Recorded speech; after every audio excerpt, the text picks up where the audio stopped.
Bueno, hoy va a tocar Alberti. Primero que nada, aclarar que soy estudiante y lectora, entonces, y solo soy eso, entonces voy a estar sujeta a errores que voy a tratar de minimizar para que todo se comunique de la mejor forma posible. Y también porque hago esto porque quiero y porque puedo y porque hago lo que quiero. Entonces voy a resaltar lo que más me haya interesado a mí, pero esto continúa siendo una reseña. Cualquiera puede ir y leer el libro. Es como, claramente me van a faltar un montón de cosas más técnicas, que es como si hubiese hecho interminables y las nombraba todas. Es como la idea general. Con el afán de conocer más la historia de mi país, sus leyes, bueno, me crucé con este libro y me pareció muy acertado porque siempre me habían hablado bien de Alberti como un hombre intelectual, muy formado, muy trascendental e importante en la historia de nuestro país. Y además el título del libro de por sí es como casi la respuesta literal a lo que yo estaba buscando, que es bases y puntos de partida para la organización política de la República Argentina.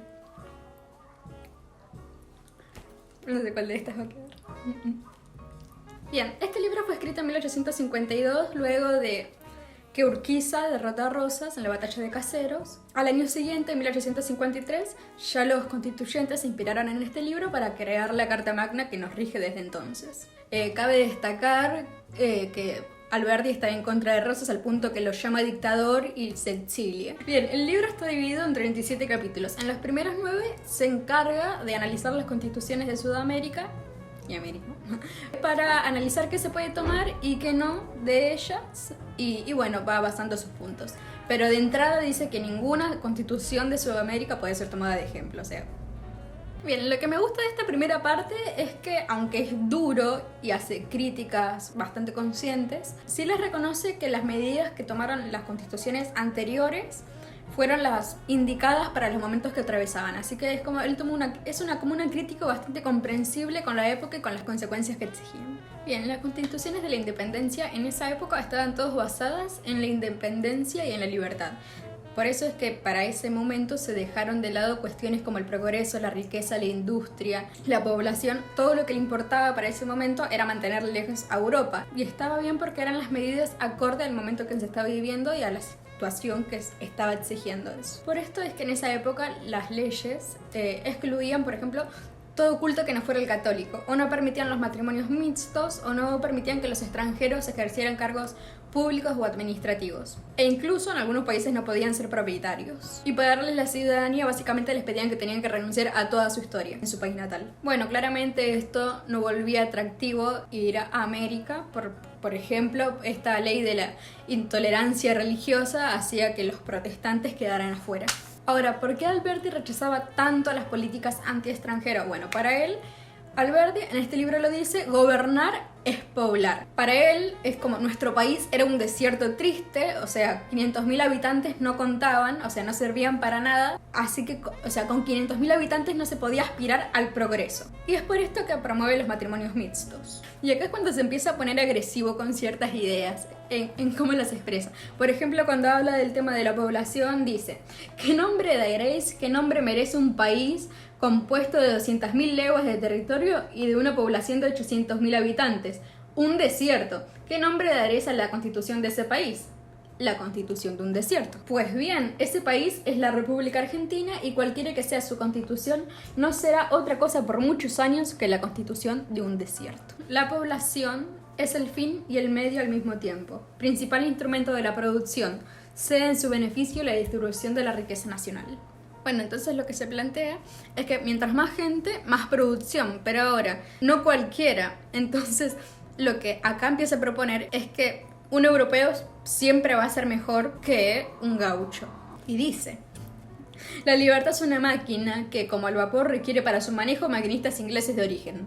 Sin la cooperación de esa raza es imposible aclimatar la libertad y el progreso material en esta parte. Y acá dice, es una utopía pensar que nuestra constitución, o sea, salida de ensayos filosóficos del 1700, ensayos europeos, se pueda practicar al pie de la letra después de solo 200 años de coloniaje. Bueno, y acá empieza a indicar por qué el gaucho no es una persona hábil para ser libre. Poned el 1.000.000 de habitantes que forma la población media de estas repúblicas en el mejor pie de educación posible, tan instruido como el cantón de Ginebra en Suiza, como la más culta provincia de Francia. ¿Tendráis con eso un gran y floreciente estado? Ciertamente que no. 1.000.000 de hombres en territorio cómodo para 550 millones de habitantes es otra cosa que una miserable población. Dice que ni siquiera dándole la mejor educación de Francia ni la mejor educación de Suiza vas a tener en 100 años, vas a pasar de un gaucho a un obrero hábil e instruido. Después va más allá y dice, ¿de qué sirvió al hombre de pueblo saber leer? Ahora que sabe leer, lo único que va a poder leer son sofismas, insultos, ser un instrumento de prensa electoral. Es lo único que le va a interesar. También llama, algo interesante, es que llama a las universidades de Sudamérica como antros de charlatanismo, presunción con título, ociosidad, demagogia, todo ese tipo de cosas. Y es no está tan alejado de este siglo, la verdad. Bastante contemporáneo. Y Alberti lo que tiene es que es una persona muy práctica. E incluso se pone también en contra de todo el lugar que se le estaba dando a la Facultad de Ciencias Morales. Él dice, debería haberse llamado Universidad de Ciencias de la Industria. ¿Por qué? Porque necesitamos más ingenieros, biólogos, obreros que abogados, teólogos, poetas. Él apuntaba a decir de que el país no iba a salir adelante con sermones, leyendas, periódicos o ese tipo de cosas, sino con realizar caminos, inmigración, industria, producción, comida básicamente. Suena muy agresivo este tipo de cosas por el tiempo en el que lo estamos leyendo, porque lo estamos viendo con ojos actuales, pero él hablaba de a dónde se estaba, es la instrucción para ser fecunda tiene que ser aplicada a cosas prácticas, a lenguas vivas, a conocimiento de utilidad material y productivo. ¿Por qué? Porque cuando esta persona que ha sido instruida salga a la vida real y no cuente con las comodidades con las que estudió, se va a volver ociosa, se va a volver incluso resentida. Por eso es que él apuntaba a cosas más prácticas. Y esto es algo bastante contemporáneo. ¿Por qué? Porque, por ejemplo, a mí y a la gente que conozco nos han hecho leer el Quijote a los 13 años y a los 13 años no nos han dado las herramientas, por ejemplo, para valorar lo que estamos leyendo. Nos cargan de un montón de información que al final del día no entendemos bien para qué sirve o el valor, por qué es tan importante esta obra o por qué es tan trascendental. Lo vemos todo tan ajeno o nos enseñan a generar grandes teorías, a filosofar sobre grandes cosas y son cosas que después en ningún momento nos enseñan a materializar en nuestra vida diaria. Bien, yo la primera vez que leí esto me chocó por todas estas cosas que dice y por la agresividad. E incluso decía, es como un hombre tan instruido y tan formado y tan intelectual y demás, y que se supone que tiene altos valores morales, va a desdeñar o va a reducir tanto la importancia de leer, de conocer. Y me pregunté después, dije, ¿serán estos los escritos de un hombre completamente resentido o son los escritos de alguien desesperado, un hombre consciente y demás que ya no sabe qué hacer después de ver tanto salvajismo? Y en cuanto a esto, él lo responde casi textual y me parece como una aclaración justa que hace justamente para este tipo de preguntas que uno puede hacerse. Es ¿está siendo un agresivo? O sea, ¿cómo vas a escupir desde lo alto de la Constitución al pobre gaucho? Y él dice, los colores de que me valgo serán fuertes, podrán ser exagerados, pero no son mentirosos. Es necesario dar forma exagerada a las verdades que se escapan a la vista de ojos comunes. Entonces es posible que Alberti haya exagerado sus formas con la cuestión de ensalzar los colores. Otra cosa que propone Alberti es, en cuanto a la educación, es el tema del inglés. Él decía que el inglés, la gente debería salir del colegio hablando inglés. ¿Por qué? Porque es el idioma del progreso. Es algo muy contemporáneo y que a día de hoy no se termina de lograr. Entonces, cerrando esto último, es dejen tanto de filosofar y empecemos a hacer caminos, preocupémonos de que la gente coma, empecemos a poblar el país. Y eso es algo de lo que podríamos ir aprendiendo hoy, por ejemplo, en las universidades. Entonces dijo, sin Europa no somos nada, no hay cultura, no tenemos cultura. Entonces tenemos que traerlos y aprender de ellos y listo. Entonces, ahora, ¿cómo lo vamos a hacer? Y ahí empieza con sus puntos. Bien, primero propone los tratados extranjeros. Estos serían darles la garantía de que cuando vienen todos sus derechos van a ser respetados, y dice, y firmen estos tratados por tiempo interminable y no tengan miedo de que sean prolongadísimos, es como que venga nomás. Bueno, después a través de un plan de inmigración en el que tampoco se mezquine nada, es como también darle terreno a lo loco. Después la tolerancia religiosa, es como dejar que cada uno crea lo que quiera. Después la producción y ampliación de los ferrocarriles, porque dice, ¿de qué sirve? O sea, tenemos que unirnos. O sea, habla de traer el litoral a la capital y la capital al litoral. Continúa con franquicias y privilegios, o sea, colmarlos de ventajas, de privilegios, de garantías. ¿Por qué? Porque dice que un inmigrante sin dinero no vale nada. O sea, un inmigrante sin dinero es como un soldado sin armas. Navegación interior, empezar a liberar las aduanas para que los ríos se recorran. Nombra a Pascal cuando dice que los ríos son caminos que andan. Entonces dice, hay que sacarlos de la posesión total que tienen los indígenas sobre ellos, porque si no están al pedo. Bien, y por último vuelve a remarcar el tema de las aduanas. Y igual convengamos, o sea, le da bastante importancia a esto, y es que en ese momento en Argentina había 14 aduanas, entonces cada vez que vos hacías algo tenías una aduana ahí. Entonces dice, esto es aberración, y bueno, está a favor del libre comercio y la libre navegación.